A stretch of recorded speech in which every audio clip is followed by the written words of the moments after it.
man. I gotta fucking Come sit on Santa's lap. So what's going on YouTube? So it's gonna be our top 10 favorite Yu-Gi-Oh decks. Yes, sir. So do you want to go ahead and start off number 10? Alright, my number 10 is Flip Control. So this is a GOAT format deck, right? Okay. So the idea is you use cards like Magician of Faith and Mask of Darkness, and you flip them to get like trap cards like Sakuretsu Armor and like Graceful Charity, and you play Tsukuyomi and you set them face down again, and you just kind of like do stupid loops and shit. That's a deck where I can time seal lock people. So you like loop out their hand with like Delinquent Duo. Yeah. And then you loop time seal and drop off and stuff so they can't draw cards anymore. And you just poke them to death. Yeah. It's fun. Yeah. I mean, that's the version I play. I know there's other versions of it, but that's the version I play. So number 10 for me has to be Appliancers. So they're a link summon deck. Okay, right? okay. And I don't know about because I don't know about this stuff. Yeah. So it's like a there's this joke I was saying. It was like, teaching women how to play Yu-Gi-Oh. Because it's about like kitchen appliances, right? God. Okay. And or not necessarily just kitchen appliances, but just appliances in general. So like like the socket where you plug in your charger to charge your phone and shit. Mm-hmm. There's like a monster based off of that. And then there's like best friends with Morphotronics or something. Yeah. And then there's another one where it's like based off of fucking like a vacuum cleaner. Mm-hmm. And it's like that type of shit. And there's also Hornbuckle or whatever the fuck it's called. Man, some shit is so weird nowadays. Fuck. Right. But what do they do though? What do they do? So you literally just try to lock your opponent out. So like you'll have like link arrows, right? And then if they're co-linked, they do certain things. Okay. So like if I don't fucking remember what they do now. Like not gonna lie, but I remember when I was playing the deck, it was just like, when it's co-linked, your opponent can't do this. Okay.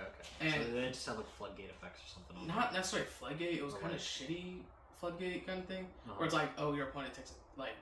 As an example, like ice barrier floodgates and stuff, or like that type of. Okay. Yeah. I mean, they're not a good fucking deck. Yeah. But like they're kind of one of those casual decks if you want to play. Okay.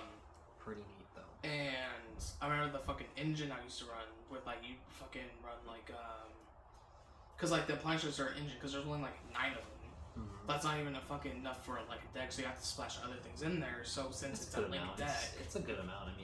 I mean, but is that 9 including? Is that 9 including like the extra deck ones though? No.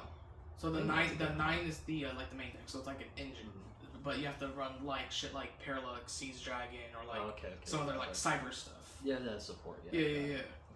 But that's number 10 for me. So my number 9 is Yang Zings. I love me some Yang Zings, man.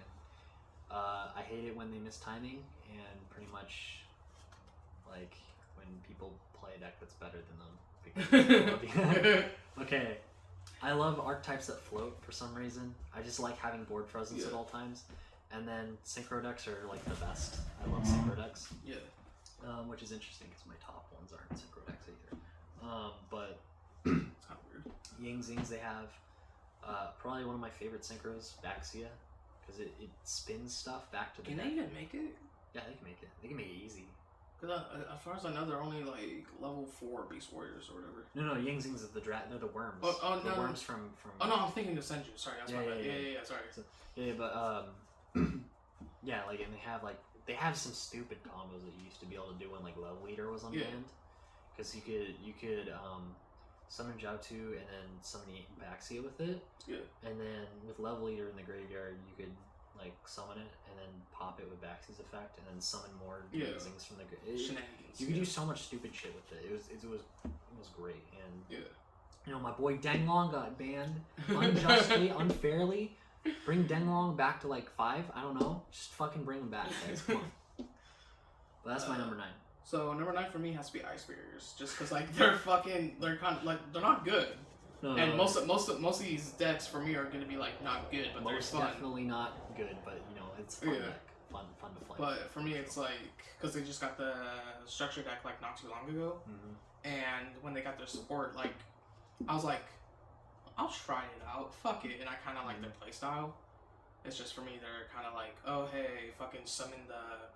They make it like really like too easy to summon the Nutrish.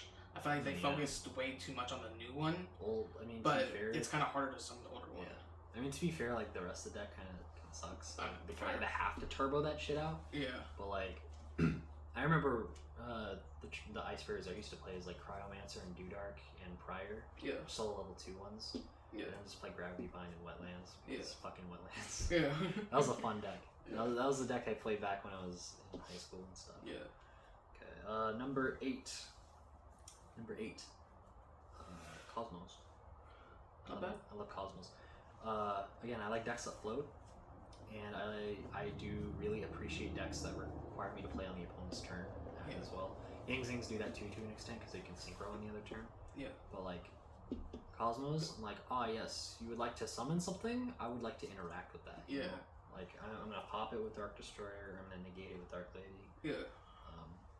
And then like that deck has like so much fluid playstyle with it because you can play like a stalling version where you just kind of like grind your opponent down. Yeah. Or you can play like an OTK version where you can just, and it switches between the two like really easily, you know, like that's just what I love about it. It's just like the flips between playstyles really easy, and it's very, and Dark Destroyer is just a good card. Yeah. Dark Destroyer, so mine. It was weird that they tried to make that like Fire King deck a while ago with it, though. That was kind of strange, but I mean, it's what it is. yeah, like whatever. What's yours number? So 8? my number 8 is probably zombies, more specifically with like Beldrock. Okay. You know what I'm saying? Yeah. So basically, it's like he's a level 8 motherfucker, right? He has 20 under attack. He has like good stats, and when it's the standby phase, it doesn't matter who's standby phase. It don't matter. Yeah. When you have Zombie World out. And then he basically gets to like negate stuff when he's on the on the field, because he reads like whenever a zombie monster activates effects, he can negate it and I think banish it. And since everything's a fucking zombie because it's zombie world, you can just negate your own shit. Yeah, it's like bye. As long as your zombie world's not gone, then you're fine. And like your opponent tries to remove zombie world, you're just like, nah, dude, you can't do that. Yeah, or you just activate another one because Necro World Banshee.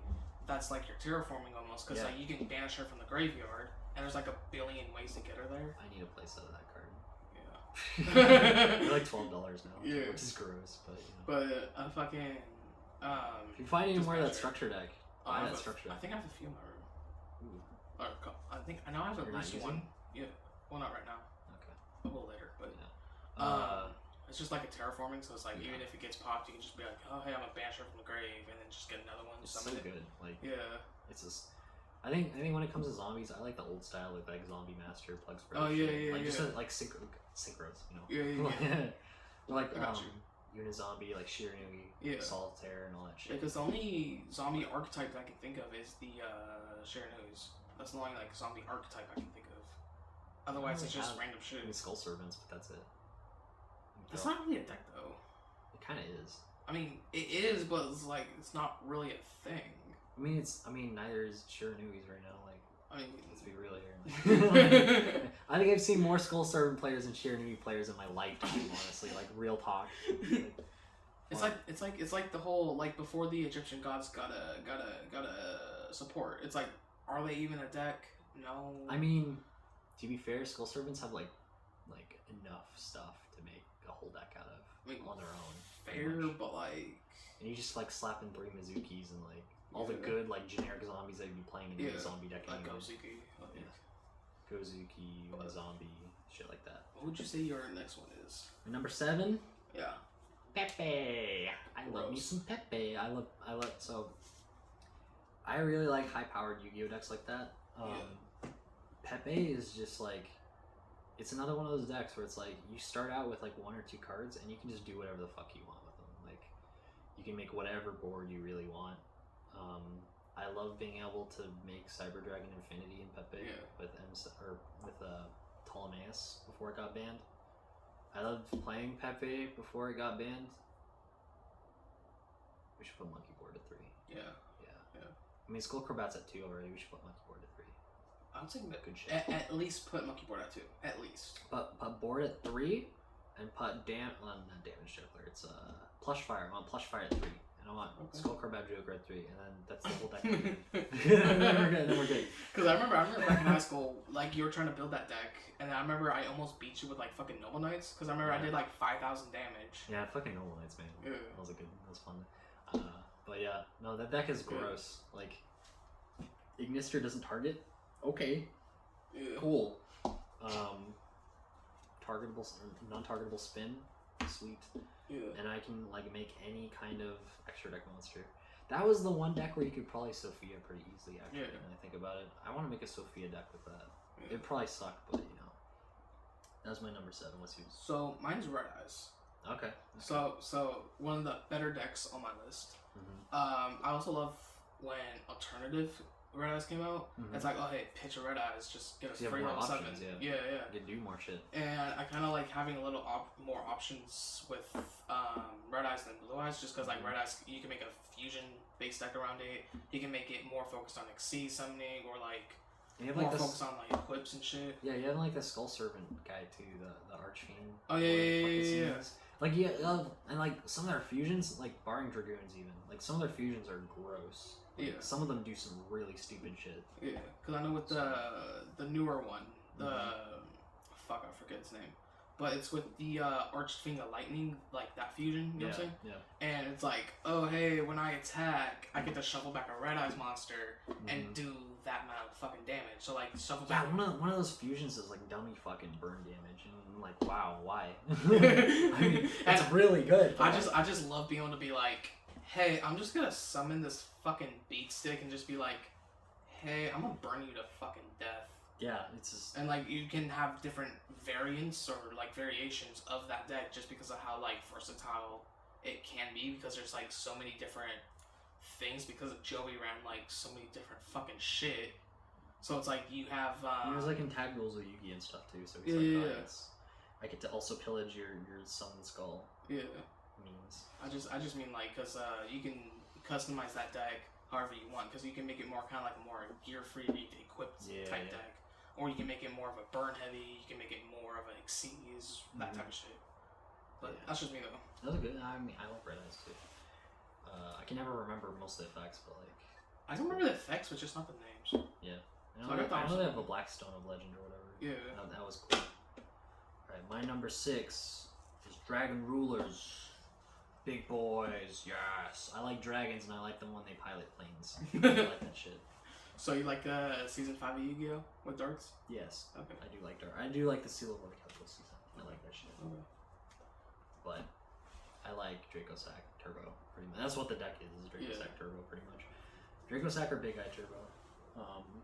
I have the deck max ready at home. And I have the World Championship 2013 or the World Champion 2013 deck at home, and I'm just like, you think a deck with triple vanities and triple maxi in it, in like Dragon Rulers would like brick more often, but it doesn't. It's really solid. Like, that's some good deck building right there. I mean, just makes Draco Sacker. I mean, but like, I don't know. It's just the flexibility of like being able to just get anything you pretty much want again. Yeah. But I mean, you always make a rank 7 at the end of the day, or you make like a level 8 synchro. But it's just, I think one of the things I really like about it though, I think is Super Rejuvenation is one hell of a card in that deck. I mean, you can draw your deck out with that card in certain situations, and it gets crazy. So I don't know. I just like that shit. Yeah, it's good shit. So don't get mad. Okay. But is it Ritual Beasts? No. Okay, good. Fucking wait. That means they're higher on the list. Wait, yeah. That's bad. No, that's Pendulum bad. Magicians. Pendulum. I don't mind Pendulum Magicians. Yeah. I think those are cool. Yeah. Not the newer ones. I like the ones from like the older ones. Oh yeah, like Wisdom Eye. Yeah, that's what I'm talking about. Yeah. That's what I'm talking about. Like that type of shit. Yeah, like 2015-ish almost. Yeah, that's just for me though. Just because like I remember when I got like the structures and shit, and I remember like because Hugo ended up having like extra copies and shit, and I ended up like stealing them from him. Yeah. It was like, hey yo, what you want for like this, and this? Yeah. And I remember when I built like my deck or whatever around like that shit, and it was just like a lot of fun. Like, it's a fun day. It's a surprisingly fun and like casual. As long as you're playing casually, like more of a budget build, I feel like it's a lot more fun. But once you start getting to like more competitive, then it's kind of ruined for me. I just remember getting Apex Avian like at Regs. Oh yeah. Times with that. I mean, we could never like. I don't think any of us had Apex Avian back then, right? Even though it was None of us. No, I didn't. It was like a dirt cheap secret rare for a while, and then it got just out of it just went up to like $20 or something. Yeah. Ridiculous. And nobody had it because it's a fucking hidden arsenal card or something. So, but no, I like that deck. That deck was cool. I like the combo where you just make like absolute dragon and then you attack, negate the attack, and then you attack again. That was cool. Yeah. That shit was cool. Right. What's your next? My number 5. Number 5. Light Swords. So Light Swords. Burger King Footless. Yeah, exactly. Burger King Footless. Light Swords were a deck that I've been playing against for a long time. Yeah. So I came into Yu-Gi-Oh at like I'd say the last year of GX. So this is when Light Swords were like new. Yeah. And sitting across from somebody dropping Judgment Dragons against you, like on turn 3 or 4, was kind of gross. Yeah. But it's one of those decks that, like, with time, you kind of like all the reprints for it, so you can access the deck easier. It was a lot of fun to play because, like, Judgment Dragon is just it's an iconic Yu-Gi-Oh card. You know, it's classic. It's timeless, and it's like one of the reasons why cards need once per turn effects. Like, let's be real, being able to just like blow up the board, and then if like say for example like you float into something, it's like oh I just blow up the board again. You know? Like you can't keep a board state with that card out. You know. Yeah. So it's just a giant fuck you. Yeah, and then Lumina's just a Chad. Yeah. Lumina's just a fucking unit of a card. You can like make multiple Xyz monsters with that card if you get enough of them out and stuff. And then Raiden, of course, as well. The whole wolf thing, like being. Can I say Raiden? Raiden. I say Raiden. Raiden, whatever. But don't matter. It's probably Raiden, but you know, I'm so used to it. But like just all the games that I won with multiple Judgment Dragons on the board, because it's just so dirt easy to summon. Yeah. It's just timeless. I love it. Yeah. I love Light Swords. It's also a deck that's kind of like you can splash it into stuff, and like it's kind of evolved over the years where like it's not really that relevant now. Yeah. But like it's still fun to play too. Yeah. And I know you can splash it in like zombies, for instance. Yeah, you can splash into everything. Like Infernoid's played it for a while. Yeah. Things like that. Yeah. It's a lot of fun. So the next deck for me is gonna be Ignites. So you and your Ignites. Don't fucking judge me. Ignites are fun. Yeah, they're kind of like one of those basic